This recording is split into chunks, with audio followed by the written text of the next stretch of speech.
Hi folks, welcome to the channel. IFMaker sent me their new M5 5-axis desktop CNC machine for review, which they just launched on Kickstarter, so that's what we're going to check out in this video. Unlike most desktop machines that use aluminum extrusions, this one is built on a solid HT300 cast iron frame and weighs a total of 135 kilograms.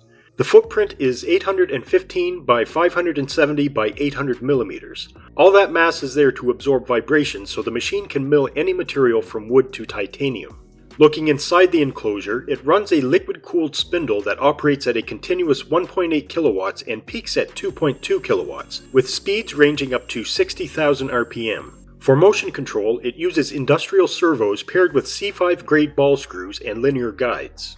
The actual work volume depends on your setup. For simultaneous 5-axis or index 3+2 machining, the travel limits are 150 by 200 by 125 millimeters across X, Y, and Z. The A-axis rotates from -30 to +100 degrees, while the C-axis gives you full 360 degree rotation. That gives you a maximum 5-axis workpiece capacity of 110 millimeters in diameter by 95 millimeters tall. If you lock it down to standard 3-axis machining, that envelope opens up slightly to 130 by 180 by 110 millimeters. For tooling, there is a built-in 4-slot automatic tool changer designed around standard 3 to 6 millimeter bits and collets. It also features automatic Z-offset recalibration and includes a wireless high-precision stock probe. The machine runs completely standalone using an integrated Linux operating system, and you control everything through a built-in 10-inch touchscreen mounted right to the front panel.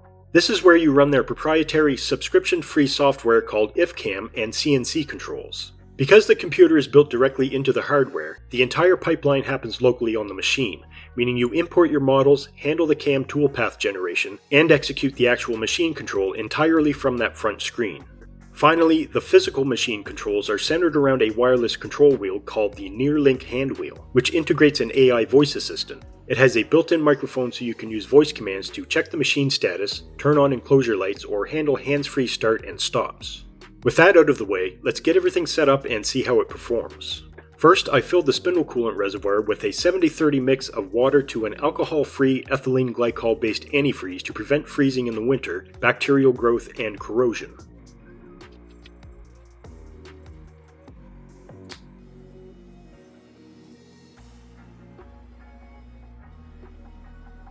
After booting up the machine, I open the manual controls to turn the spindle on and make sure the coolant pump powered up with it. The pump isn't self-priming, so the reservoir does need to be tipped and shaken a bit to get things started the first time it's turned on. Next, I opened the built-in CAM software and imported a model to 3D Carve.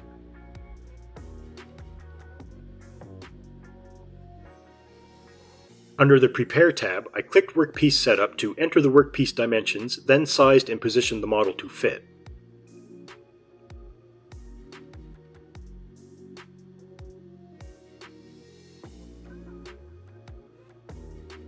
Next, I created a base and a round chamfer that was large enough to fit the bottom of the model. This will support the model while it's being carved and provide some clearance for the tool. With the material and workpiece set, I clicked the roughing tab to start a roughing toolpath and then open the tool settings. For this job, I chose the 4-flute 4mm flat end mill that was provided, and the settings that I used were 18,000 RPM, 1790 mm per minute feed rate, 900 mm per minute plunge rate, a 1mm step down, i.e. depth of cut, and a 50% step over. Next, I set the roughing plane before clicking Calculate to generate the toolpath. The roughing plane determines which side of the workpiece and model will be carved.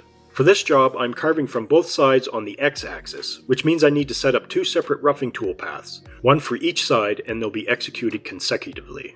After the roughing toolpaths were generated, I clicked 3D Finishing under the Finishing tab and opened the tool settings. For this, I used an R1D4 ball mill, which is a bit with a 4mm shank and a 2mm round point for carving fine detail.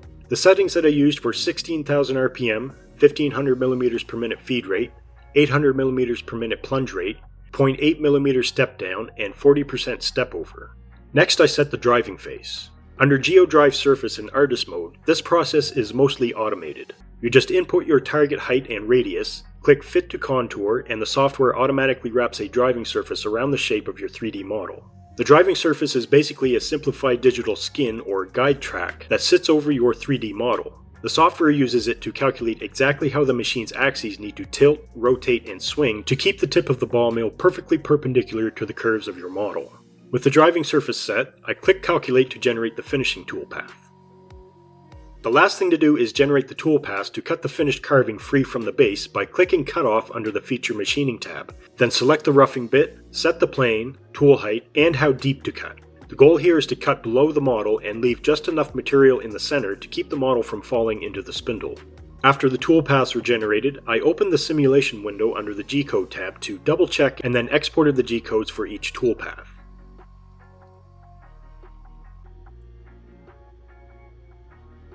With the G-codes ready, I clamped one of the provided wood composite samples in the vise and prepped the bits. Unlike hobby machines, the built-in air pump locks, opens, and closes the collet in the spindle for bit and collet changes, which can be turned on and off by pressing the gray button on the front panel next to the feed rate override dial.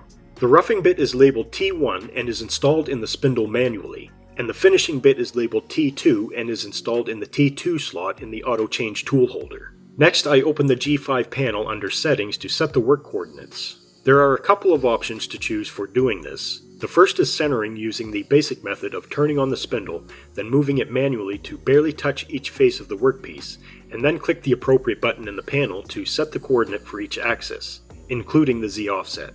The other more convenient method is by using the wireless Z probe, which I'll show in a few minutes.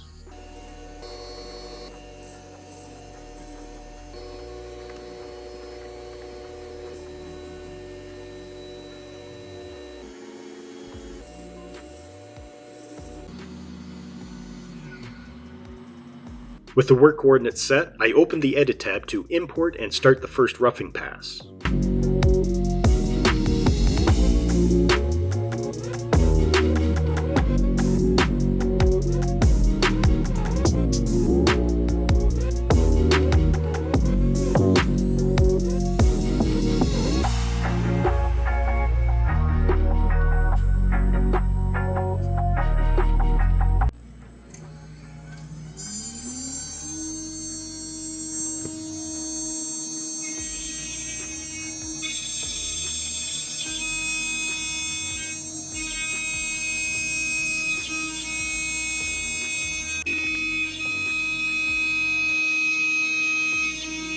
Everything seemed to be working fine at first, and I really like how quiet the spindle itself is compared to the trim routers that I'm used to running on my 3-axis machines, which drive me out of the workshop unless I'm wearing ear protection. I must have messed something up with the Z offset because it left some waste material at the top, but it was easy enough to remove so I could carry on with the finish pass. Unlike with the roughing pass, the machine auto changes to the second bit once you start the finish pass as long as it's loaded in the tool holder.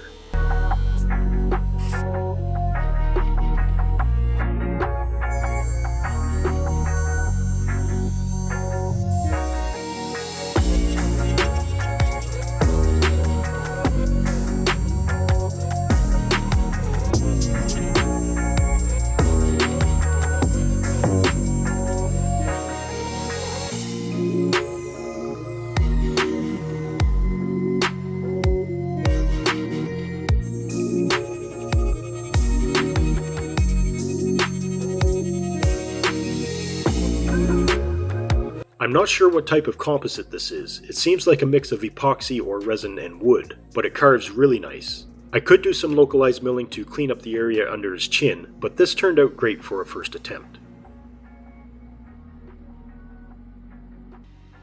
Next, I tried carving another bust from solid birch, but this time I used the wireless Z probe to set the work coordinates. This is a faster and more accurate method because the machine does everything itself. You just have to press the button to get things started.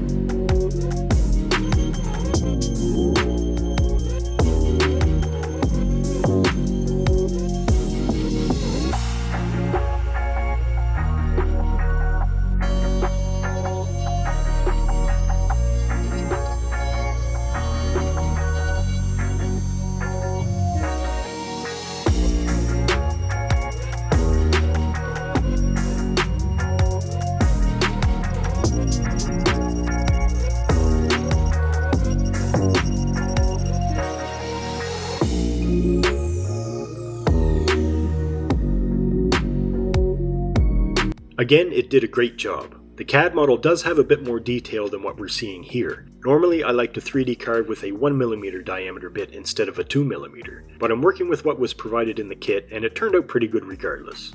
I'm sure most of you didn't tune in just to see it carving wood, so I set up the same model in CAM software to carve it out of aluminum. This time I used a 6mm carbide end mill for roughing and a 2mm tungsten ball mill for finishing, and I made sure to check the box next to coolant in the tool settings so that the pump turns on automatically with the spindle. The coolant is a 25:1 mix of water to water soluble cutting oil designed for machining. The idea here is that the cutting oil provides the lubricant and the water provides the cooling.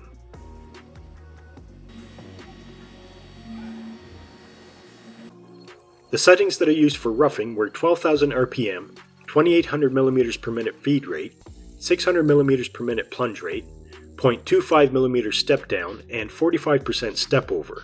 And for finishing, I used 12,000 RPM, 2600 mm per minute feed rate, 500 mm per minute plunge rate, 0.1 mm step down, and 5% step over.